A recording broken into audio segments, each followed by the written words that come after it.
Y ahí estamos, y ahí estamos grabando. Entonces, como les decía, vamos a hacer ahora la auxiliar número 1, correspondiente al curso CA, en la sección del profesor Juvenal Letelier. Entonces, les decía también que el profe me pidió que les repasara un poco lo que es el teorema del cambio variable, que es un teorema para integrales en CBB, típicamente.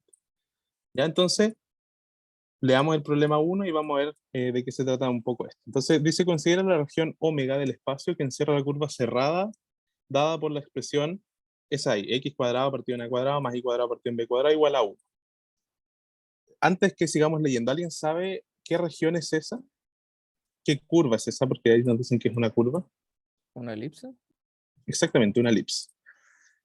Y eso es bueno tenerlo de repente en consideración para ver de qué se trata, ¿no es cierto? Entonces, lo primero que nos dicen es encuentre el área de esta región A de omega usando coordenadas cartesianas. Es decir, vamos a integrar eh, un diferencial de área para encontrar el área. Esa es como más o menos la idea. Y luego vamos a usar otras técnicas que nos pueden, de alguna manera, simplificar el problema. Y en el camino vamos a ver muchas técnicas que son muy útiles para lo que vamos a ver en todas partes de este curso, ¿ya? Porque a pesar de que son 3 capítulos separados, hay cosas que se repiten y son los truquitos algebraicos. Entonces, eh, primero que, antes que partamos siquiera con calcularla, ¿alguien sabe cuánto es el área de una elipse cuyos parámetros son A y B?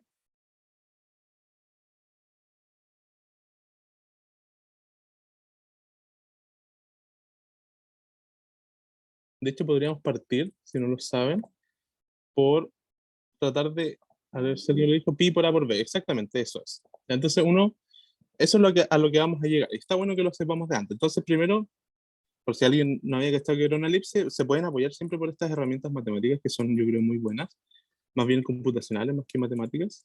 Entonces, uno puede aquí graficar, por ejemplo, si me dan una ecuación de ese tipo, es bueno tener la intuición de qué se trata, pero si no lo sé, puedo recurrir a esto, ¿no es cierto? Entonces, aquí imagínense que yo no cacho que es una elipse y quiero saber qué figura es. Entonces, medí dos parámetros, A y B, que son los parámetros que están, y luego lo grafico. Entonces, le digo a GeoGebra que me lo grafico a su graficador favorito, y entonces lo que yo veo es un círculo, ¿no es cierto? Pero aquí yo puedo, la gracia, ¿no es cierto?, es variar los parámetros. ¿Qué pasa si yo agrando A, por ejemplo? Claro, ahí se pone más largo, ¿no es cierto?, en el eje X, y si yo agrando B, también aumenta en B, y si incluso B es mayor que A, entonces es una elipse que está más achatada en el eje X y más elongada en el eje Y. Y ustedes pueden jugar con los parámetros y ver de qué se trata. Y ahí uno se convence también si es que antes tenía la duda de que efectivamente era una elipse lo que estábamos viendo por medio de la ecuación. Ya, entonces, dicho eso, lo que vamos a hacer es recordar cómo calcular el área, por ejemplo, de una región. No sé si ustedes se acuerdan, cómo calcularíamos A de omega. Aquí voy a escribir la región, ¿no es cierto? La región era x cuadrado, o sea, la región que lo encierra, ¿no es cierto? Es x cuadrado partido en a cuadrado más y cuadrado partido en b cuadrado igual a 1. Entonces, ¿cómo calculo el área de omega? ¿Alguien se acuerda cómo podíamos hacer eso?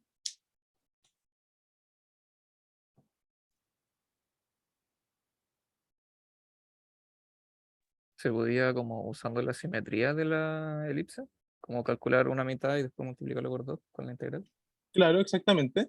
Pero eso es súper cierto y está súper bien, pero uno también puede plantearlo de manera genérica y después tratar de usar alguna simetría. Entonces, lo que uno haría típicamente es poner una integral, digamos, que sea de superficie, o sea, que esté adentro de la región omega, o sea, decimos una integral de superficie, y lo que integramos es el diferencial de área, así como de manera muy genérica. O sea, el área es la integral de un diferencial de área, ¿no es cierto? Y esto, si yo lo escribo en coordenadas cartesianas, ¿no es cierto? Va a ser la doble integral y el diferencial de área en cartesianas es simplemente dx de y. ¿Sí se acuerdan de eso? ¿Lo vieron en CDB? Sí. Perfecto. Ya. Entonces, dicho eso, eh, integrar en cartesiana esto no es muy algo que sea muy bacán, digamos. O sea, es como medio complicado, pero es instructivo hacerlo, digamos, para darse cuenta de las ventajas que tiene ocupar algunos trucos algebraicos que vamos a ver en esta parte. Entonces, ¿cómo uno lo haría en cartesiana? Entonces, lo que uno tiene que hacer es definir este dominio de alguna manera para, o sea, quiero decir, el dominio omega, ¿no es cierto?, que está dado por esta curva, para definir los límites de integración, ¿no es cierto?, que aquí no los tengo. Entonces, si yo tengo los límites de integración, puedo hacer las integrales y calcular cuánto es el a. Esa es la idea. Entonces, para eso uno se da límites, ¿no es cierto? Entonces, basados en nuestra figura, ¿no es cierto? Este es más o menos el caso que vamos a tener. Uno tiene límites en X, ¿no es cierto? Y límites en Y. Entonces, lo que uno dice es que, por ejemplo, si yo X lo pongo, ustedes pueden ver, ¿no es cierto? Quizás para que les quede más claro. ¿Qué pasa si, por ejemplo, yo pongo que A sea 1, no sé, 1? Se fijan, si yo pongo que A es 1, X varía entre menos 1 y 1, ¿no es cierto? Si yo a B le pongo 4, por ejemplo, entonces Y varía entre menos 4 y 4.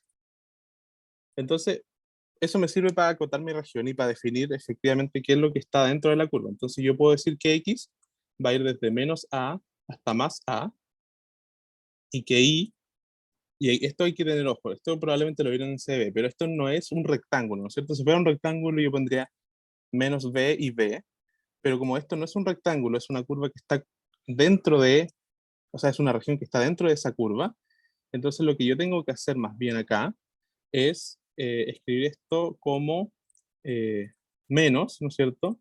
Entonces aquí pongo b raíz de eh, 1 menos x cuadrado partido en a cuadrado. Ya vamos a ver de dónde viene esto, ¿no es cierto? Lo estoy como, pueden estar así como, ¿de dónde salió esto? Lo vamos a ver al tiro. Entonces, pero no sé si alguien se recuerda de esto. Esto probablemente lo hayan visto en algún momento. Quizás no tan, con tanto detalle, pero puede que lo hayan visto. ¿De dónde salió esto? Es porque cuando yo defino una de mis dos variables, tengo que dejar la otra en función de mi primera variable que ya está definida. Entonces, ¿cómo lo hago? Por medio de la curva. O sea, de aquí yo puedo despejar y, ¿no es cierto? Entonces, y me va a quedar algo así como, despejemos y cuadrado primero. Y cuadrado me quedaría algo así como eh, b cuadrado por 1 menos x cuadrado partido en a cuadrado. Ya, y si yo saco raíz a ambos lados, entonces me queda que y es justamente menos, o sea, esto de acá, o bien esto de acá. ¿Ya? ¿Cacharon más o menos la idea? Sí, sí. Ya, entonces, dicho eso, yo ya tengo puedo definir mis límites de integración, ¿no es cierto? Entonces, lo que quiero, entonces puedo decir que el área omega, ¿no es cierto?, va a estar dada por una doble integral, y ahora puedo ponerle ya los límites, ¿no es cierto? Voy a ponerle harto espacio porque los límites son muy grandes. Entonces, hay un teorema, ¿no es cierto?, que es el teorema de Fubini, que me permite intercambiar esto, ¿no es cierto? Puedo poner el de x primero o después. Entonces voy a intercambiarlo, voy a poner de y primero y después de x. Entonces, esto va a quedar algo así, de y, de x. De momento tengo lo mismo de arriba. Lo único que voy a cambiar ahora son los límites de integración. Entonces, como el de x lo puse afuera, los límites de x tienen que ir con la integral de afuera. Y los límites de integración están dados por esto de acá. Entonces va desde menos a hasta más a. Y en y tengo unos límites horribles, ¿no es cierto? Que son menos b raíz de 1 menos x cuadrado partido en a cuadrado. Y aquí tengo b partido en 1 menos x cuadrado partido en a cuadrado.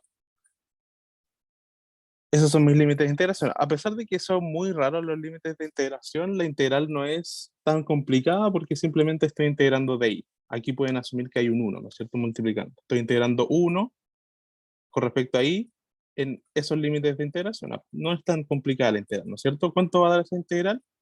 Simplemente es el primero, el límite superior, menos el límite inferior, ¿no es cierto? Entonces eso me va a dar la integral desde menos a hasta más a. Eso es lo que todavía no he resuelto, pero lo que resolví fue esto de acá. Esa integral de ahí. Esa integral de ahí es sencilla, ¿no es cierto? Como les decía, el límite de arriba menos el límite de abajo. Y eso me da 2 veces b raíz de 1 menos x cuadrado partido en a cuadrado. ¿Sí? ¿Me siguen hasta acá? Sí. Ya, perfecto. Entonces, dicho eso, puedo seguir resolviendo esta integral, ¿no es cierto? Hay cosas que pueden salir como constantes, este 2b, por ejemplo. Entonces tengo 2b, integral desde menos a hasta más a. Y aquí me queda simplemente esto. O sea, digo simplemente, pero es complicado. O sea, aquí está la parte más complicada de este problema. ¿Cómo resuelvo esta integral? Entonces aquí vamos a ver el primer truquito que sirve para resolver este tipo de integrales. Este tipo de integrales, no sé si es tan recurrente, pero cuando aparece de repente genera una dificultad que sabiendo este truquito ya no va a ser más una dificultad. Entonces voy a cambiar de color para indicar que vamos a ver un truquito. Entonces voy a poner rojo. Y el truquito es el siguiente, que cuando yo tengo esta estructura de acá, ese tipo de raíces, se me tiene que de alguna manera ocurrir en la cabeza que esto es como un triángulo rectángulo. Es como medio extraño, ¿eh? Pero les voy a comentar por qué. Entonces, ¿por qué un triángulo rectángulo? Entonces, porque en un triángulo rectángulo, por ejemplo, yo puedo tener, esto es algo que tiende a un triángulo rectángulo, que me quedará un poco mejor. Ahí, bueno, no está perfecto, pero es como un triángulo rectángulo, ¿no es cierto? La idea es que ustedes se imaginen que esto es 90 grados. Entonces, si yo a esto le pongo hipotenusa 1, y a esto yo le pongo hipotenusa, y aquí yo creo que a hacer, vamos a, vamos a hacer algo, digamos, para que esto quede más claro. Entonces, vamos a hacerlo así. Antes de pasar al truquito, vamos a simplificar un poquito aún más esta integral, ¿ya? Porque si no, se me pueden perder un poco. Entonces, ya lo podríamos hacer el truquito, ¿verdad? Como, tal como lo escribí recién, pero vamos a darle una vuelta más para que quede más sencillo. Entonces, antes del truquito, lo que yo puedo hacer acá es un cambio de variable, ¿no es cierto? Decir que u es, por ejemplo, x partido por a. Ya de tal manera, lo que quiero hacer básicamente es que esto no quede como un x partido en a, sino que quede como un 1 más, un u cuadrado. ¿Ya? Y eso va a ser más fácil entonces. Ya, entonces si yo hago un cambio de variable de ese tipo, lo que yo digo es que du va a ser dx, ¿no es cierto?, partido en a. Por lo tanto, paso la multiplicando y me queda que dx es lo mismo que a por du. ¿Sí? Y entonces, esta integral la puedo reescribir como una integral en u, ¿no es cierto? La constante no le pasa nada. Los límites de integración lo tengo que cambiar. Entonces, para eso tengo que ver aquí qué es lo que pasa con u cuando hago tender x a menos a, que es el límite de abajo, y cuando lo hago tender a más a, que es el límite de arriba. Entonces, la pregunta es, ¿qué le pasa a u cuando x vale menos a? Se transforma en menos 1. Y cuando x va a más a, este se transforma en más 1. Entonces cambié los límites de integración y acá simplemente reemplazo mi cambio de variable 1 menos, como u es x partido en a, tengo 1 menos x partido en a al cuadrado, entonces tengo 1 menos u cuadrado. Y aquí tengo dx, ¿no es cierto? Pero dx era lo mismo que a por u. Entonces aquí tengo un a por, perdón, por du. Y este a, como es una constante, puede salir, ¿no es cierto? Entonces me va a quedar 2b por a. Y aquí me queda simplemente du. Ya, simplemente hice un cambio de variable para simplificar un poquito la integral. ¿Se entendió eso? Y ahora vamos a ver el truquito, porque va a quedar más sencillo. ¿Sí? ¿Cacharon? Sí, todo bien. Ya, súper. Entonces ya, ahora sí va el triángulo rectángulo. Espero que ahora me quede decente. Entonces, esta estructura que se hace un poquito más fácil de reconocer, esto les tiene que de alguna forma gritar que es un triángulo rectángulo. O no necesariamente, pero un triángulo rectángulo es como la forma geométrica de ver esto. Entonces, cuando yo tengo un triángulo rectángulo, ¿no es cierto? Y pongo que esto es hipotenusa 1 y digo arbitrariamente que esto vale u, ¿cuánto vale este lado de acá? Por Pitágoras.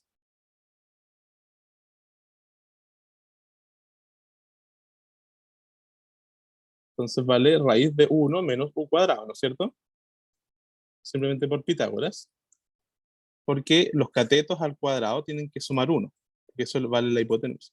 Entonces, si yo tengo eso, lo que yo puedo hacer es un mapeo, ¿no es cierto?, con este ángulo acá, que lo puedo definir como phi. Y entonces, el cambio de variable para resolver estas integrales de acá, que siempre son complicadas y siempre son un obstáculo, es imaginarse un triángulo rectángulo de esta manera, y entonces, como esto tiene hipotenusa 1, las funciones trigonométricas senos y cosenos van a ser súper sencillas. Entonces me va a quedar que, por ejemplo, coseno de phi, como la hipotenusa es 1, es simplemente u, y como la hipotenusa es 1 de nuevo, ¿no es cierto? Seno de phi es, ¿cuánto? Raíz de 1 menos u cuadrado. Y de esta expresión de acá yo puedo saber cuánto vale du, ¿no es cierto? Entonces, du me va a quedar, tengo que derivar esto de acá, ¿no es cierto? Me va a quedar menos seno de teta, perdón, de phi. Y con eso puedo tener un cambio de variable. Entonces, estas integrales, les digo, no son tan comunes, pero pueden aparecer de repente y siempre representan un obstáculo. Entonces, si ven algo de este estilo, acuérdense del triángulo rectángulo. Eso les puede salvar la vida en quizás, o no la vida, pero quizás una nota en algún control. Ya para que lo recuerden, por eso lo escribí en rojo y les dije muchas veces que iba a hablar de un truquito. ¿Ya? ¿Cacharon la idea? Sí. Ya, entonces si tienen dudas me van diciendo nomás y paramos y le damos otra vuelta. Entonces, ya, con eso en mente, seguimos con el objetivo que era calcular el área, ¿no es cierto? El área de mi región, de la elipse, ¿no es cierto? Entonces, con este cambio de variable aquí que está en rojo, puedo reemplazar las cosas acá. Lo único que me falta son los límites de integración, pero la vamos a hacer cuidadosamente. La constante nos afecta por el cambio de variable, así que las copio tal cual. Ya, entonces aquí viene la integral. Y ahora viene una parte que hay que tener cuidado siempre con esto, es los límites de integración, que no lo hicimos, pero lo vamos a hacer ahora. Entonces, antes integramos u y los límites eran menos 1 y 1. Entonces, ahora nuestra variable es phi. Entonces, ¿qué le pasa a phi cuando u vale menos 1? Entonces, ¿para qué valor de phi? Esto me da menos 1. Y eso es simplemente phi. Ahora, la misma pregunta, pero para el límite superior. Es decir, ¿qué le pasa a phi cuando u va al límite superior, que es 1? O sea, ¿para qué valor de phi coseno vale 1? Para 0. Eso, para 0. Perfecto. Entonces, ahí tengo mi límite de integración. Hay que tener cuidado con eso y siempre hay que darse el tiempo de hacerlos con cuidado y chequearlos más de una vez, idealmente. Entonces, esto de acá, mi raíz, ¿no es cierto? Dado esta geometría de acá, me queda más o menos sencilla en términos de phi, es simplemente seno de phi.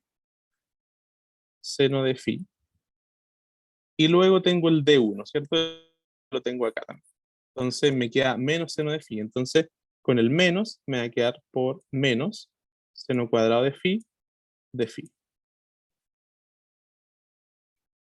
¿Ya? ¿Estamos bien para pasar a la siguiente página?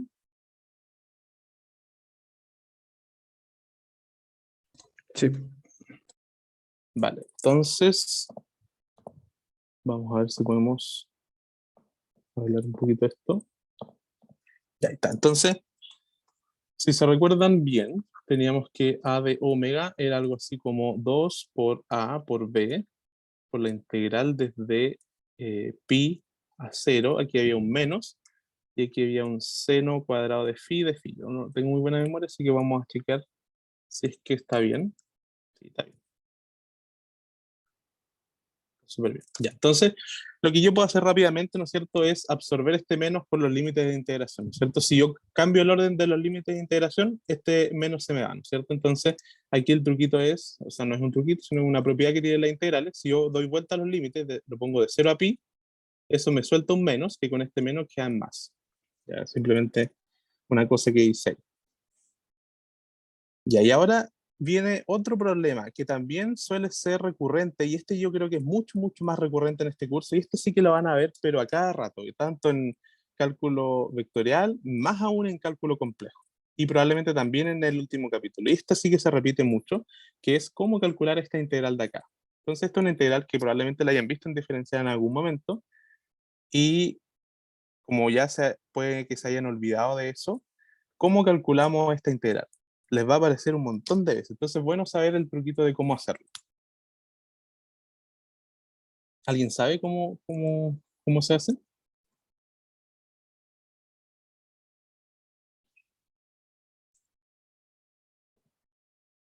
Ángulo doble, exactamente, el ángulo doble, claro.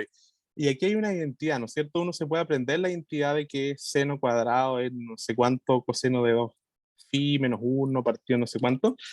Está bien, uno puede hacer eso y posiblemente esas fórmulas se las podamos dar incluso en los controles, posiblemente, no sé todavía, pero puede que sí. Pero hay una forma de que uno nunca se le olvide esta cuestión y que uno pueda deducir cuánto es la formulita a partir de elementos muy básicos. ¿Ya? Entonces, los elementos básicos son saber el coseno, este es el truquito, por eso lo pongo en otro color, de 2 phi y cuánto vale 1. ¿Ya? Entonces, el coseno de 2 phi, hay una identidad, ¿no es cierto? Que esta es, posiblemente la recuerden, porque esta la vieron mucho en intro al cálculo, posiblemente, incluso en introducción a la física, porque ahí se ve harta trigonometría también, que esto es algo así como coseno cuadrado de phi menos seno cuadrado de phi. No sé si se acuerdan de esa identidad, quizás no tanto. Y uno, ¿no es cierto? Esta es la identidad pitagórica, es coseno cuadrado de phi más seno cuadrado de phi. Y ahí ustedes me van a decir, ¿para qué sirve esta cuestión? Entonces, ¿para qué sirve esta cuestión? Es porque de aquí yo puedo despejar o bien coseno cuadrado de x, ¿no es cierto?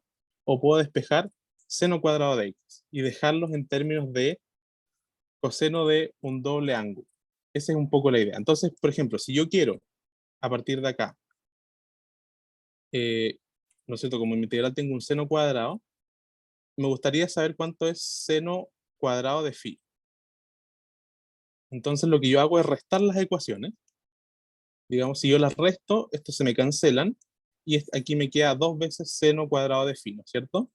Entonces, ustedes hacen ahí ese cálculo algebraico, y les va a quedar entonces que esto es 1 menos coseno de 2 phi partido en 2. Y esta es la formulita que yo les decía que ustedes se pueden haber aprendido, ¿no es cierto?, para seno cuadrado de un ángulo, ¿no es cierto? De aquí, de la misma manera, uno también podría obtener cuánto es coseno cuadrado de un ángulo. Y ahí para eso habría que, en vez de restar las ecuaciones, sumarlas, ¿no es cierto? Entonces ahí me quedaría que esto es 1 más coseno de 2 phi partido en 2. ¿Ya? Y esto me sirve mucho para calcular qué tipo de integrales. Bueno, esta de acá y, por ejemplo, la misma integral, pero en vez de seno cuadrado, coseno cuadrado. ¿Ya? Entonces, esto de verdad que aparece mucho en el curso y siempre representa un obstáculo en algunos casos, entonces les recomiendo que se memoricen este truquito, lo tengan anotado por ahí porque va a aparecer harto. Créanme que va a aparecer harto. Entonces, dicho eso, nos vamos a quedar solo con este, que es el que nos sirve ahora, y vamos a calcular finalmente ya nuestra integral, ¿no es cierto? Que harto trabajo nos ha dado. Entonces,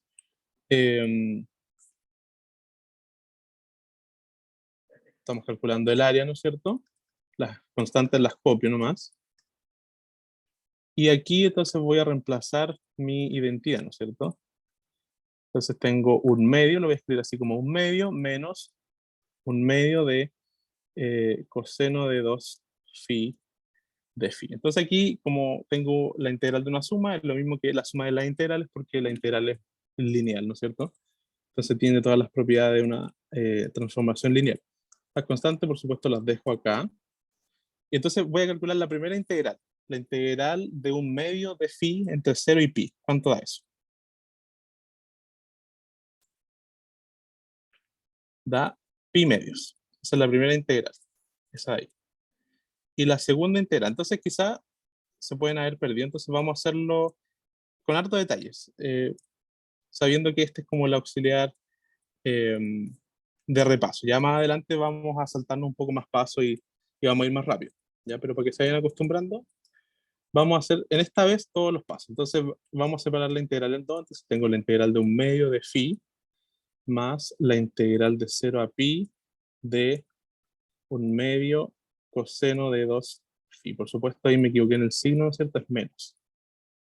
Eh, el 1/2, ¿no es cierto?, de una constante puede salir. Me queda eso. ¿Ya? ¿Me siguen hasta acá? ¿Esta es la idea? Si voy muy lento me dicen igual y puedo ponerle más acelerador a esto. ¿Vamos bien? Sí, todo bien. Sí. Ya, entonces, aquí era lo que yo les decía. La primera integral, ¿no es cierto? Integral 1/2 entre 0 y pi de phi es simplemente pi medios. Y aquí voy a tener menos 1/2 esta integral de acá. Entonces, esa integral de ahí es más o menos sencilla de calcular, ¿no es cierto? Es seno de 2 phi partido en 2, evaluado entre 0 y pi. Ya, entonces, con eso, si yo calculo esta cosa aquí, estoy listo y ya tengo mi integral, ¿no es cierto? Entonces, seno de 2pi es 0, y seno de 2 por 0, que es seno de 0, también es 0. Entonces, este término todo completo se va. Y me queda simplemente esto de acá, que es pi medios. El 2 se cancela con el 2 y me queda el esperado resultado, ¿no es cierto? Que usted ya, alguno me lo había dicho, ¿no es cierto? Que es A por B por pi, que ese es el área de una elipse, básicamente. Y lo hicimos por un método tradicional y teníamos dos obstáculos, básicamente, o tres si quieren. Entonces, si quieren recapitular, teníamos el primer obstáculo que era poner los límites de integración adecuadamente. Eso era un obstáculo más o menos complejo. El segundo obstáculo era calcular esta integral, ¿no es cierto? La raíz de 1 menos u cuadrado. Entonces ahí usamos el truco del triángulo. Primera dificultad. Y la segunda dificultad, o tercera si quieren, es calcular la integral de una potencia de una función trigonométrica, ¿no es cierto? Que al menos cuando el exponente es 2, podemos utilizar este truquito de acá, ya que es súper, súper útil, de verdad que va a aparecer mucho. Yo creo que sobre todo en variable compleja, esto de acá. Y entonces, con ese truquito sorteamos ese obstáculo y llegamos finalmente al resultado que, como les decía, algunos ya me lo dijo, ¿no es cierto? Era A por B por pi, el área de la elipse. Ya, ¿se entendió hasta acá? ¿Estamos bien? Sorry que les pregunte tanto, pero es para... Hace rato que no hay clases online y no sé si quizás me escuchan cortado porque estamos muy lejos, no sé si el internet es tan bueno acá. Eso, sorry que les pregunto tanto, pero es para tener un feedback de cómo vamos. No, todo bien en este momento. Ya, bacán. Ya, entonces calculamos el área usando el método tradicional, ¿no es cierto? Es como se haría en CBB, considerando todos esos obstáculos que son parte de cursos anteriores, pero queremos ir un poco más allá, ¿no es cierto? Y queremos también, en este curso van a aparecer muchos patrones entendidos como cosas que se repiten. Por ejemplo, eh, esta integral, aunque ustedes no lo crean, es más o menos común, esta cosa de acá. Entonces, eh, este patrón de aquí es, yo diría que más o menos común. Entonces, aprender a reconocer eso es, yo creo, bastante, no sé si fundamental, ¿ah? Pero es importante, les va a ahorrar mucho tiempo. Entonces, ustedes si ven ahora, de ahora en adelante, esa integral, ustedes perfectamente pueden decir eso es el área de un círculo de radio 1. ¿Cuánto es el área del círculo de radio 1? Perdón, es la mitad del área de un círculo de radio 1. Entonces, ustedes pueden decir inmediatamente que esto es eh, pi medios, ¿ya? Porque son cosas que se van repitiendo. O sea, esto uno puede decir más adelante, lo vamos a decir, que esto es simplemente la mitad del área de un círculo de radio. ¿Ya? Y ahí con eso uno ya podría haber obtenido el resultado. Pero ¿de dónde viene? Bueno, hacer todo este truquito. Pero es bueno reconocer esto para más adelante. Entonces, lo que vamos a hacer ahora es usar otro método para calcular el área. Esperemos que sea más corto. Em, entonces vamos a ver la parte B. Entonces lo que voy a hacer es extender acá. Entonces la parte B me dice, considere la transformación x igual a por u e y igual a b por v. Entonces encuentra el jacobiano de esa transformación. Entonces no sé si se acuerdan del jacobiano. Jacobiano es algo que vieron probablemente en CDB y es una derivada también, una derivada matricial que tiene cierta información de una transformación. ¿Se acuerdan de eso? Más o menos. Era como la derivada parcial de cada variable que teníamos en la función, ¿o no? Claro, exactamente. Exactamente. Lo vamos a ver. Y puede ser en 2 dimensiones, en 3 dimensiones, en n dimensiones en general, pero ahora lo vamos a ver solamente en 2 dimensiones y en el curso a lo más lo vamos a ver en 3. Entonces, se define así como J en general, la matriz jacobiana, y hay una forma como de escribirla que sirve, yo creo, por la mnemotecnia. Hay gente que lo anota así, no sé si lo han visto con esta notación. XY partió en mis nuevas variables que serían U y B. No sé si lo han visto eh, con esa notación, pero a mí me parece útil porque después eso me ayuda esto de acá a calcular cómo son las componentes de esta matriz. Entonces, aquí tengo de X a de U, de X a de B, aquí tengo de I a de U, y aquí tengo de I a de B. Son todas esas derivadas. Y de I a de B. ¿Y por qué digo que hay una mnemotecnia que no sé si la han escuchado? Yo tuve un auxiliar en Edo que era muy bueno, por cierto, y que decía la mnemotecnia Phil Collins. No sé si la han escuchado. ¿Por qué Phil Collins? Porque era filas columnas. Entonces lo que decía era que lo de arriba va con las filas y lo de abajo va con las columnas. Entonces X va en la primera fila, Y va en la segunda fila, y U va en la primera columna y B va en la segunda columna. Por eso Phil Collins. Por si a alguien le sirve, a mí me sirvió. Eh, eso. Por eso es como útil esa notación también. Porque de repente se les queda cambiado. Igual en esta parte al menos no es tan importante si está la matriz transpuesta o no, pero para otras aplicaciones puede ser importante. Ya, entonces, dicho eso, vamos a calcular el jacobiano, ¿no es cierto? Porque tenemos X, ¿no es cierto? X será A por U, e Y era eh, B por V. Ya, entonces, calculemos cuánto vale de X a de U. ¿Cuánto vale de X a de U? A, ¿no es cierto? ¿Cuánto vale de X a de B? No depende de B, ¿no es cierto? Entonces vale 0. Calculemos de I a de U. No depende de U, entonces vale 0. ¿Y cuánto vale de I a de V? Vale ¿Ya B, ¿no es yo? cierto? ¿Sí? Perdón, ¿por qué X era igual a A por U? ¿Por qué? Porque nos daban esa transformación en el enunciado. Y se considere esa transformación. Podría ser otra, pero considere esa. Ah, es que en mi enunciado no sé por qué dice X es igual a 2U Sí, y Y es sí, igual a 6B. exactamente. Es que creo que no sé si lo alcanza a cambiar en los cursos, pero porque básicamente lo que hice fue buscar un problema antiguo que resolví en algún momento, pero lo hice más general, Ujú, porque en ese caso A era 2 creo, y B era 6. Pero en este caso dije, ¿por qué no? Hagámoslo para cualquiera y para cualquier B. te entiendo, bacán. Ya pues, Eh, Súper. Sí, buena observación, porque no sé si lo cambié en un curso, pero si no, cuando terminemos lo cambio. Y vale por la acotación. Ya, entonces, claro, consideramos esta transformación de acá y calculamos sus derivadas parciales. Entonces, con eso ya podemos obtener la matriz jacobiana, ¿no es cierto? El jacobiano va a ser lo siguiente. Entonces, reemplazar las componentes en donde va cada uno, ¿no es cierto? La primera, fíjense, la 1, 1, 1, 1, es dx a du, eso es A. Dx a db, que es esta de acá, es 0. Luego viene di a du acá, ese es 0. Y de I a de B, que es la última, está acá, vale B. Entonces esa es mi matriz jacobiana. Y listo, con eso ya calculamos el jacobiano, que es la parte B, ¿no es cierto? Considera la transformación esa de ahí, encuentra el jacobiano, ya encontramos el jacobiano. Es una matriz diagonal cuyas componentes de la diagonal son A y B. Muy bien. Entonces, dicho eso, vamos a hacer la parte C, que dice, usando la parte anterior, encuentre el área A omega, A de omega. Ya, entonces, lo que vamos a hacer es encontrar esa área.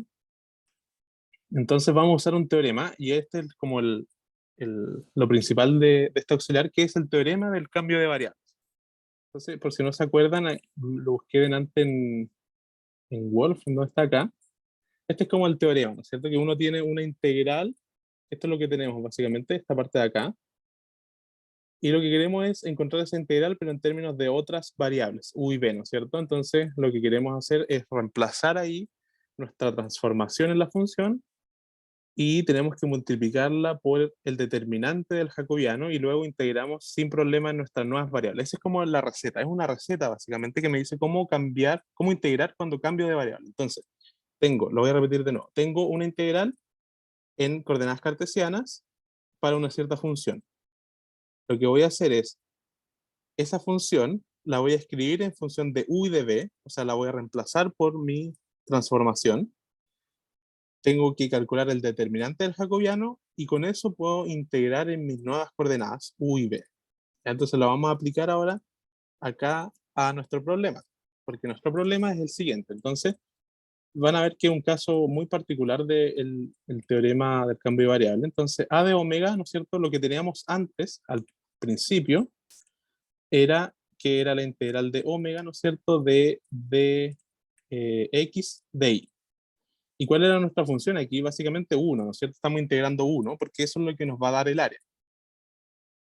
Ok, entonces usando nuestro teorema del cambio de variables, lo que yo quiero aquí es tener una integral de, digamos, de superficie, pero en vez de tener de x y de y, quiero tener de u y de b.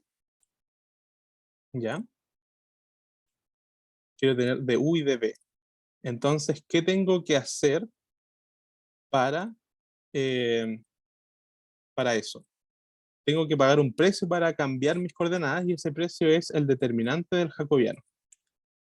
Como mi función es 1, no tengo que hacer nada más. En otro caso tendría que reemplazar la transformación en la función, pero en este caso mi función es constante, entonces da lo mismo cuál sea esa transformación. Tengo que, lo que sí, calcular el determinante del jacobiano. Y con eso tengo ya casi lista mi integral. Entonces calculemos el determinante del jacobiano.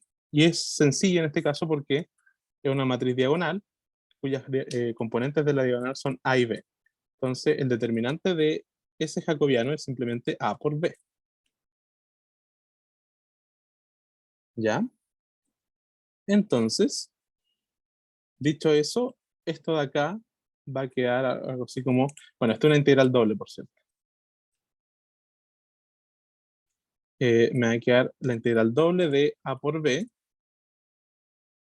de u de b en omega, ¿no es cierto? Entonces, a y b son constantes. Entonces aquí vamos a escribir de nuevo mi integral de área.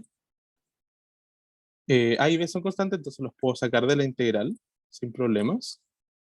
Y aquí viene, digamos, la gracia del asunto, en donde yo puedo de alguna manera eh, explotar un poco esto, ¿no es cierto? Porque claro, ahora me queda, tengo que integrar esto para esta región, pero definida a partir de u y b. Pero vamos a ver cómo queda esa región definida a partir de u y b. Entonces aquí vamos a volver un poquito a nuestra expresión, ¿no es cierto? Que era x cuadrado partido en a cuadrado más y cuadrado partido en b cuadrado igual a 1. Y vamos a reemplazar x e y por nuestras transformaciones, ¿no es cierto? X, acuérdense, era a por u, e y era b por v. Entonces, si yo reemplazo eso, esto me va a quedar lo siguiente. Cuando reemplace x cuadrado, los a cuadrados se me van a ir, fíjense, acá.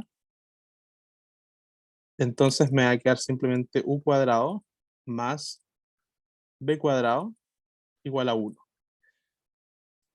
Ya, entonces, ¿qué es lo que pasa? Entonces aquí uno puede reconocer cosas, ¿no es cierto? Y aprovecharse de eso para calcular y hacer los cálculos un poco más sencillos. Entonces, mi región omega, en estas coordenadas u y b, se reduce a el área de un círculo. Si se fijan, esto de ahí, sin ambigüedad, es un círculo, y es un círculo no de cualquier radio, es un círculo de radio 1. Por lo tanto, esta integral de aquí es el área de un círculo de radio 1. ¿Cuánto es el área de un círculo de radio 1?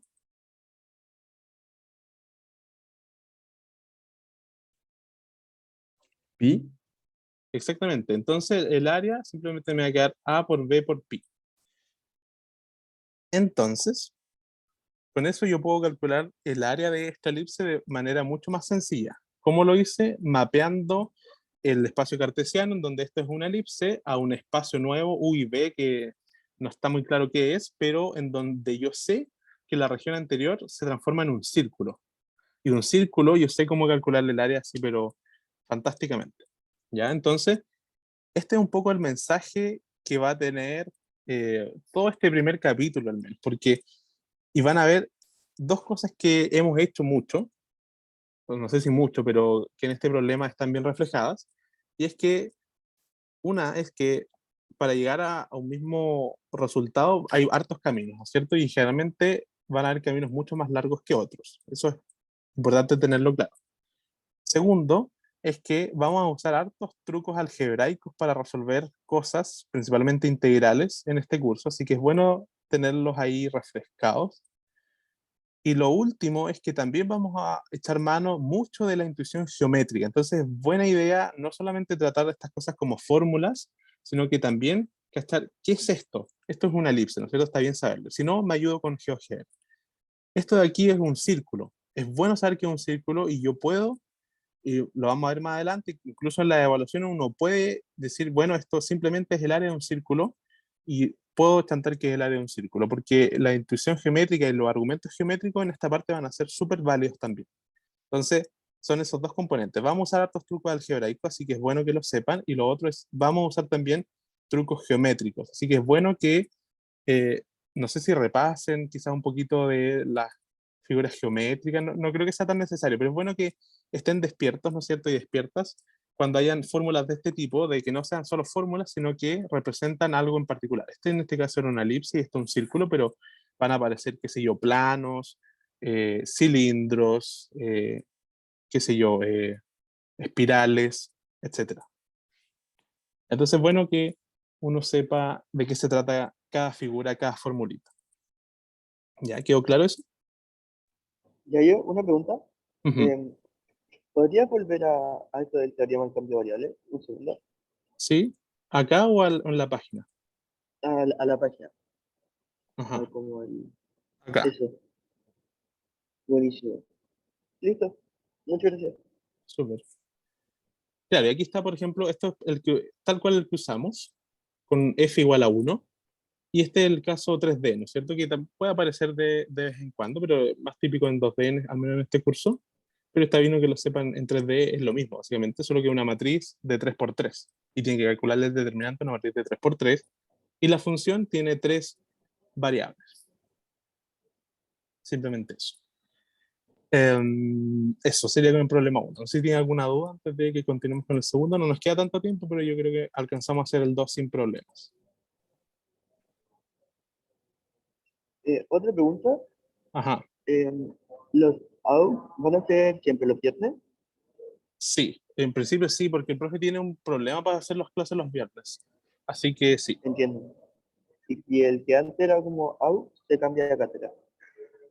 ¿Cómo, perdón? Y como el día que antes era AU, ahora va a ser cátedra.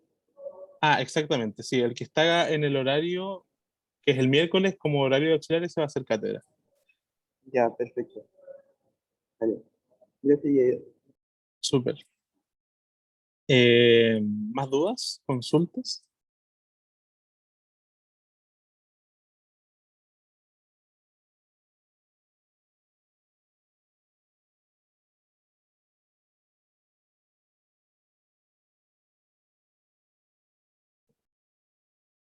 No, ya, súper.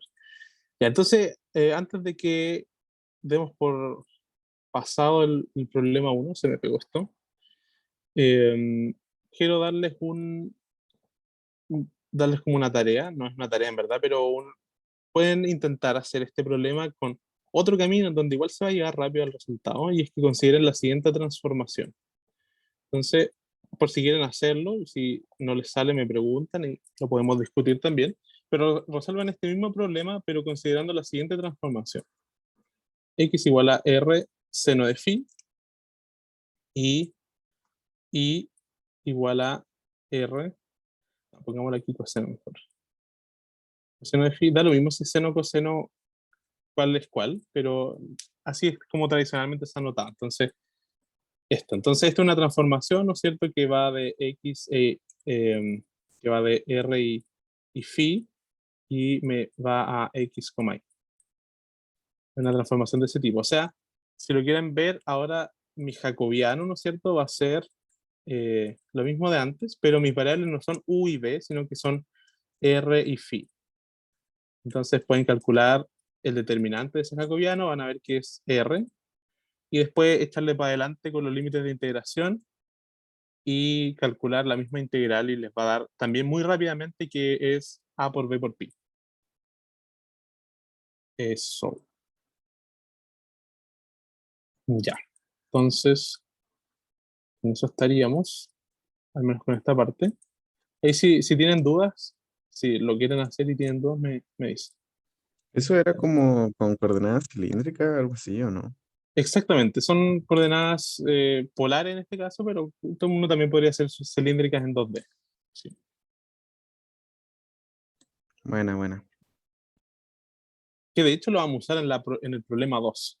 Así que también eso les va a servir por si quieren hacerlo después, intentar el problema 1 con esa sugerencia.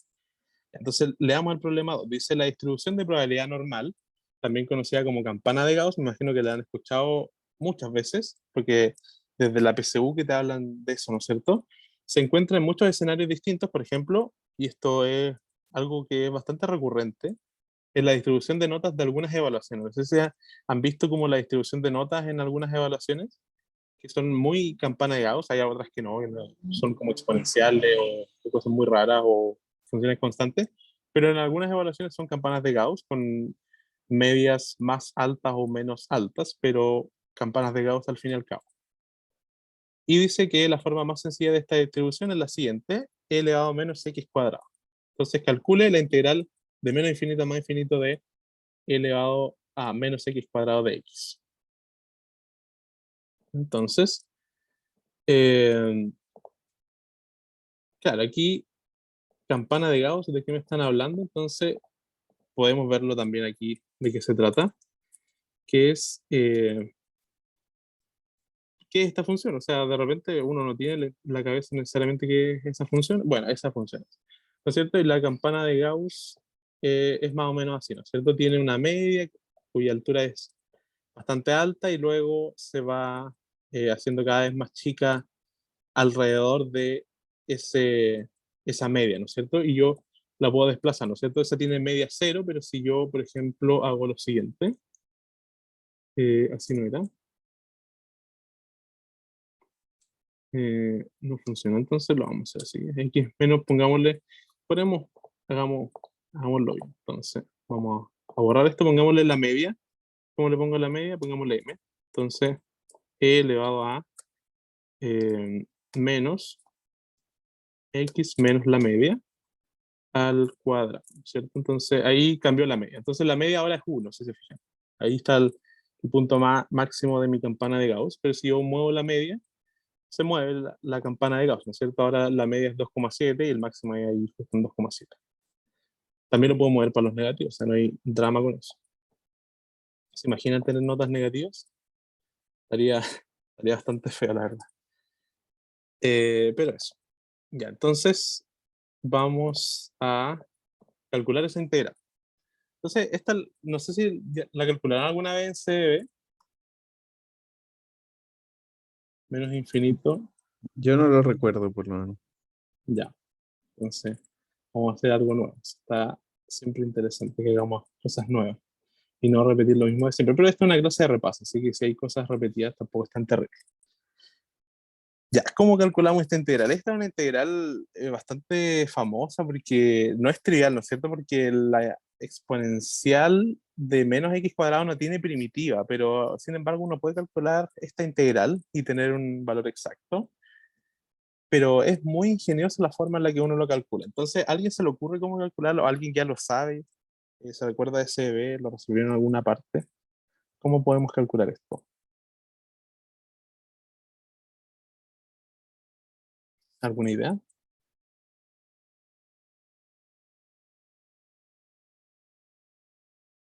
¿No?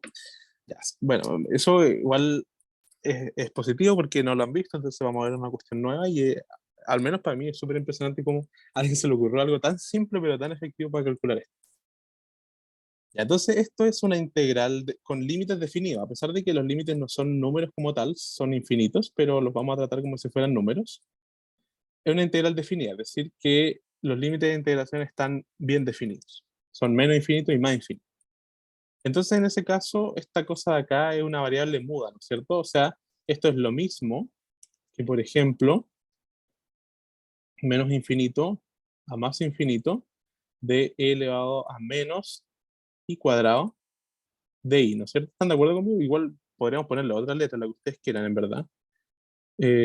Típicamente la que se usa para los cambios de variable es u, ¿no es cierto? Entonces, lo mismo que esto. ¿Sí? ¿Están de acuerdo con eso? Sí. Sí, Súper. Entonces, dicho eso, a esto de acá yo le voy a llamar la integral que quiero calcular, o sea, la voy a llamar i.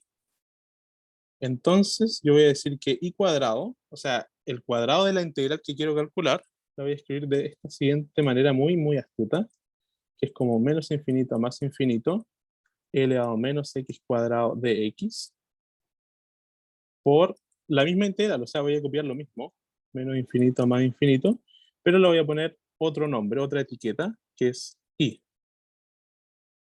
¿Ya? Y ahora voy a echar mano de teoremas que han visto en CB, como el teorema de Fubini, ¿no es cierto?, que me permite reagrupar estas integrales en una integral doble, ¿no es cierto? Generalmente lo que uno hace es lo inverso, ¿no es cierto? Una integral doble uno la separa en integrales simples, pero ahora voy a hacer el proceso inverso porque el teorema va para ambos lados. Entonces, de menos infinito a más infinito. ya yo. Ujú, Para usar Fubini también tenía como una condición, ¿cierto? Como, ¿cuál claro. era la condición para poder usar Fubini? Era que no hubiera dependencia de... Fubini tenía hartas cosas como bien, como detalles muy precisos, ¿no es cierto? Aquí no vamos a echar mano de los detalles tan precisos, pero sí había una condición que era ya suficiente para que Fubini funcionara bien, y era lo siguiente. Entonces, si yo tenía, lo vamos a hacer en cartesiana, entonces, pero podría ser en cualquier coordenada. Pero si yo tengo una función de x, pongámosle a ver cómo lo hacemos esto, pongamos un campo, no se asusten por la letra, simplemente una función de dos variables, ¿no es cierto? De x y de y.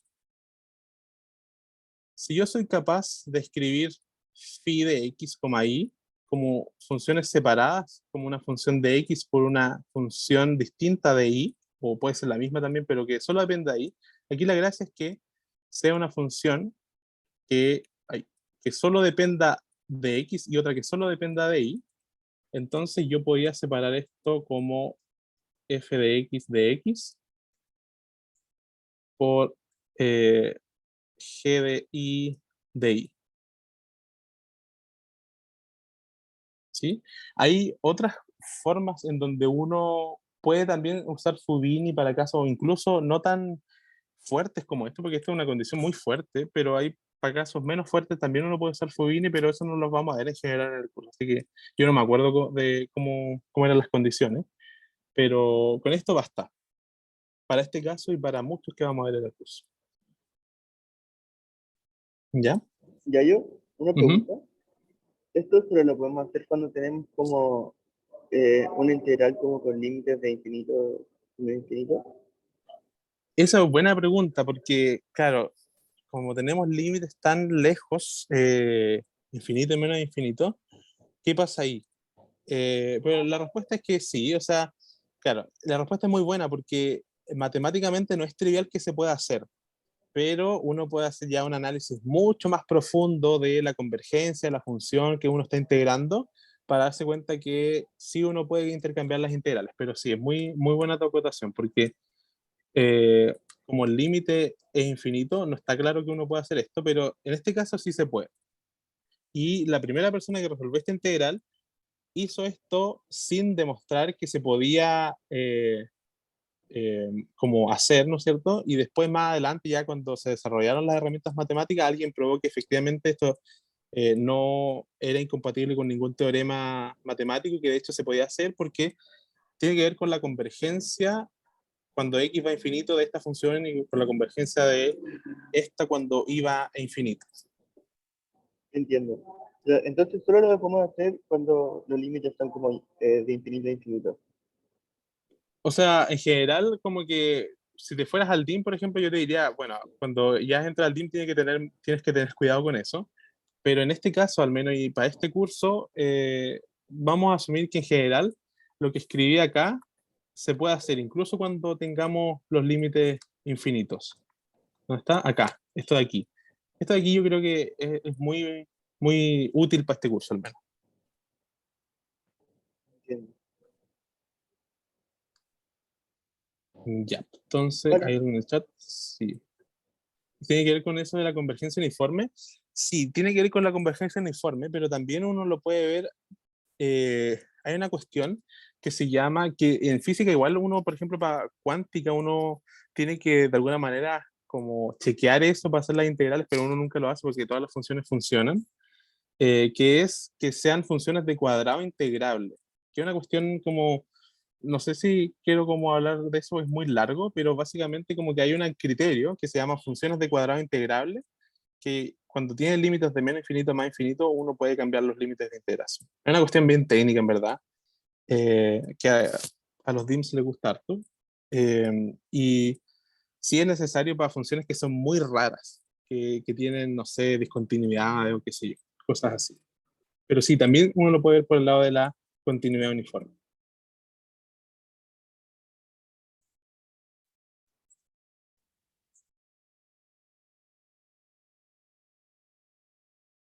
Ya, entonces, dicho eso, no sé si tienen más dudas, háganlas, no hay problema. Pero aquí vamos entonces continuando con el problema. Entonces tengo mis integrales, ya las junté, ¿no es cierto? De menos infinito a más infinito. Menos infinito a más infinito. Ya, entonces lo que voy a hacer es utilizar propiedades de la exponencial, ¿no es cierto? Aquí tengo e elevado a menos x cuadrado más y cuadrado, básicamente. De x de y. Entonces ahora vamos a usar el teorema este de el cambio de variable con todos los ingredientes, porque fíjense que ahora no tenemos solamente de x de y como era antes, sino que tenemos también aquí una función f de x, y. Entonces, en ese sentido, vamos a usar tal cual lo que aparece aquí del cambio de variables. O sea, estamos usando tal cual la ecuación 3, si quieren. Esta de aquí. Pero para eso tenemos que primero definir nuestras nuevas variables u y b, ¿no es cierto? Que van a ser en este caso, dado que tenemos eso, esto igual es una cosa que se repite. Esto de aquí nos tiene que gritar coordenadas polares. Si hubiera un z cuadrado, entonces esféricas. Pero en este caso, como hay dos, polares. Entonces, coordenadas polares se escriben de la siguiente manera. X es igual a r coseno de phi, e y es igual a r seno de phi. Ya, entonces, con eso podemos calcular las derivadas, ¿no es cierto? De x a de r, ¿cuánto vale de x a de r? Coseno de phi. ¿Cuánto vale de x a de phi? Vale menos r seno de phi. ¿Cuánto vale de i a de r? Vale seno de phi. ¿Cuánto vale de i a de phi? Entonces vale r coseno de phi. ¿Sí? Si tienen dudas me van diciendo. Ahora, como queda poquito tiempo, voy a tratar de darle un poquito más rápido para que alcancemos. Entonces, el jacobiano es lo siguiente, ¿no es cierto? Usando la técnica de Phil Collins, ¿no es cierto? Era coseno de phi menos r seno de phi, seno de phi y r coseno de phi. ¿Sí? Ya, entonces calculemos al toque el jacobiano, o sea, el determinante del jacobiano. Ya calculamos el jacobiano, calculémosle el determinante. Entonces, el determinante es calcular ese producto menos ese producto. Entonces, el primer producto de la diagonal, ¿no es cierto?, es r coseno cuadrado de phi, y luego tengo que ponerle menos ese producto ahí, pero menos por menos da más, entonces me va a quedar más R seno cuadrado de phi. ¿Y eso cuánto es? Usando identidades trigonométricas, en particular la identidad pitagórica.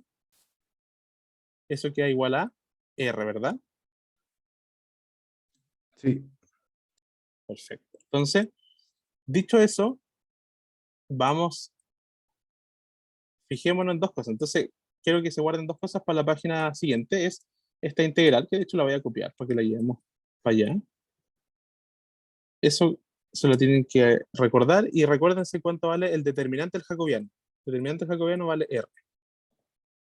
Entonces, con esos ingredientes vamos a calcular nuestra integral bastante fácil. Entonces, volvamos brevemente a la página para ver qué nos decía. Entonces, la integral inicial, que era esta de acá, la vamos a transformar en la nueva. Ya tenemos el determinante del jacobiano, que es esta parte de acá. Entonces, nos falta evaluar nuestra función en las nuevas coordenadas y ponerle el diferencial de las nuevas coordenadas. Así que lo tenemos casi listo. Entonces, ¿qué nos queda? Y después nos queda cambiar los límites de integración. Y eso no es trivial en este caso, pero lo vamos a hacer después. Entonces, primero, nuestra función la tenemos que escribir en nuestras nuevas coordenadas. Esa es mi función. Y yo sé que x cuadrado más y cuadrado, ¿no es cierto? Yo lo puedo hacer directamente en la transformación, es r cuadrado. Entonces, mi función expresada en las nuevas coordenadas es e elevado a menos r cuadrado. Ahora, entonces, lo que hice fue esta parte de acá. O sea, escribí la función en mis nuevas coordenadas, que son r y phi, pero solamente me quedó algo que depende de r. Ahora voy a multiplicar por el jacobiano de la transformación. Entonces, el jacobiano de la transformación, ¿se acuerdan? Era r. Entonces, multiplico por el jacobiano de la transformación, por r. Y ahora puedo ya cambiar mis diferenciales, porque ya pagué el costo a cambiar, ¿no es cierto? Que es r, el determinante del jacobiano. Entonces aquí pongo de r de phi. Ok, entonces ahora lo que me queda es los límites de integración. Y estos no son triviales, ¿ah? Pero probablemente ustedes ya tengan algún grado de expertise con esto, ¿no es cierto? Y es que si yo tengo el plano y quiero recorrerlo todo, porque estoy de menos infinito a más infinito, tanto en x como en y, es recorrer todo el plano x y y. Para hacerlo en r y en phi, lo que yo hago en r es de 0 a infinito, y eso es lo no trivial, ¿no es cierto? Porque yo r lo defino desde 0 hasta más infinito, o sea, r no tiene sentido como un negativo, porque el ángulo es lo que me da los otros valores del plano. ¿Ya? Y una cuestión con las coordenadas polares, igual lo vamos a ver con más detalle en el curso, pero si no les queda claro, es totalmente legítimo y más adelante quizás podamos resolver esa duda. Igual si alguien tiene esa duda ahora, podemos darle quizás una vuelta así leve. Alguien dice, ¿no era L cuadrado? ¿Qué era L cuadrado?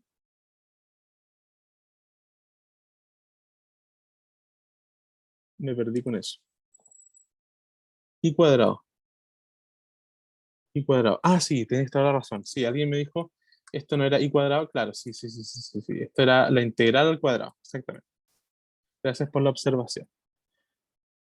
Ya, entonces nos quedó la integral en nuestras nuevas variables. Hasta aquí, ¿cachan la idea de lo que estamos haciendo? ¿Se entiende?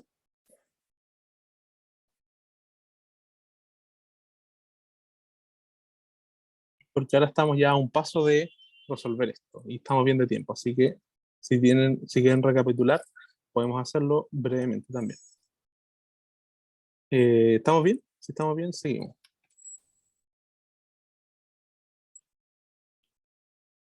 Ya, entonces, ahora vamos a usar de nuevo Fubini, pero ahora como de la forma usual, es decir, para separar las integrales. Porque fíjense que aquí tengo integrando r y phi, y aquí, fíjense que solo tengo una función de r, ¿no es cierto? Y yo puedo interpretar que esto está multiplicado por 1, ¿no es cierto? Y puedo decir que esa es mi función que depende de phi. Entonces, claro, tengo una estructura de la forma, una función que depende solo de r por una función que depende solo de phi. De manera constante, ¿no es cierto? Ese 1. Pero es para tener la estructura que yo les decía anteriormente, para que me permite separar esas integrales. Entonces, dicho eso, yo separo la integral de phi que va a ser la integral de 0 a 2pi. Estoy integrando 1 de phi. Esa es mi primera integral. Y la segunda es la integral en R, ¿cierto? Que es desde 0 a más infinito de elevado a menos r cuadrado por r de r. Ya, entonces la primera integral es sencilla, ¿no es cierto? Es 2pi. La segunda no es tan sencilla, pero tampoco es tan complicada. Entonces, para eso, ¿qué vamos a hacer? ¿Qué creen ustedes en cambio de variable? Entonces, vamos a decir que u es igual a r cuadrado, de tal manera que du es 2r de r, y poco más. Con eso ya lo tenemos. ¿Por qué eso con eso ya lo tenemos? Porque fíjense los límites de integración. Cuando estamos integrando primeramente r, ¿no es cierto? Entonces, cuando r va a 0, ¿qué le pasa a u? R va a 0, ¿qué le pasa a u? Es 0. Entonces ahora, el otro límite de integración. Cuando r, que era nuestra variable de integración, va a infinito, ¿qué le pasa a u? También se va a infinito. Entonces los límites son los mismos para u y para r. Y ahora entonces reemplazo mi cambio de variable. Entonces tengo e elevado a menos r cuadrado, pero r cuadrado es u, entonces e elevado a menos u. Y aquí tengo r de r, ¿no es cierto? Si se fijan, aquí tengo r de r, por lo tanto eso es lo mismo que du partido en 2. Y ahí con eso tengo mi cambio de variable. Lo hice más o menos rápido, así que les pregunto si se entendió o no el cambio de variable.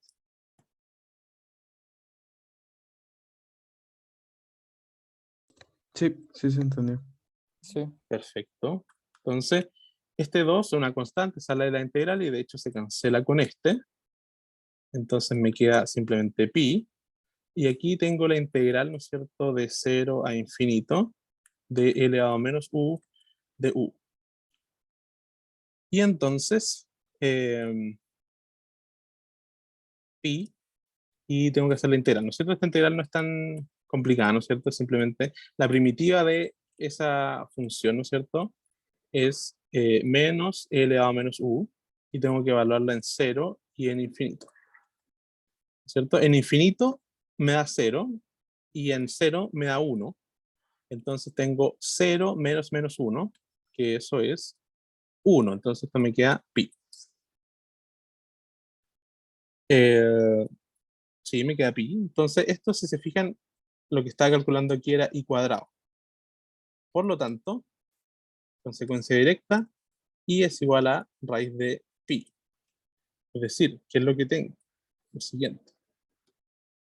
Tengo que, y con esto terminamos, que la integral de menos infinito a más infinito de e elevado a menos x cuadrado de x es exactamente raíz de pi. Y un resultado bastante bonito, que a alguien se le ocurrió en algún momento y funcionó, y que efectivamente después se comprobó que efectivamente ese era el resultado correcto. ¿Sí? ¿Lo entendieron? Y usamos integrales de varias variables. En particular, utilizamos el teorema del cambio variable con el jacobiano. Entonces, lo que les queda ahora a ustedes es hacer el problema 3, que no es tan complicado, en verdad. Aquí como que esto les grita polares, así que es más o menos lo mismo que ya hicimos. Y no es muy complejo, lo único que van a tener que ver es bien estos límites de acá.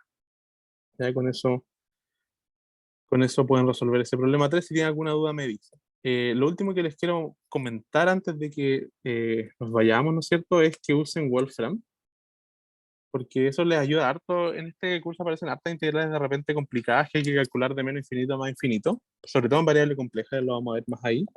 Entonces de repente es bueno tener a Wolfram como una herramienta aliada. Entonces, para calcular, por ejemplo, la integral que acabamos de calcular, uno le dice a Wolfram lo siguiente. Entonces queremos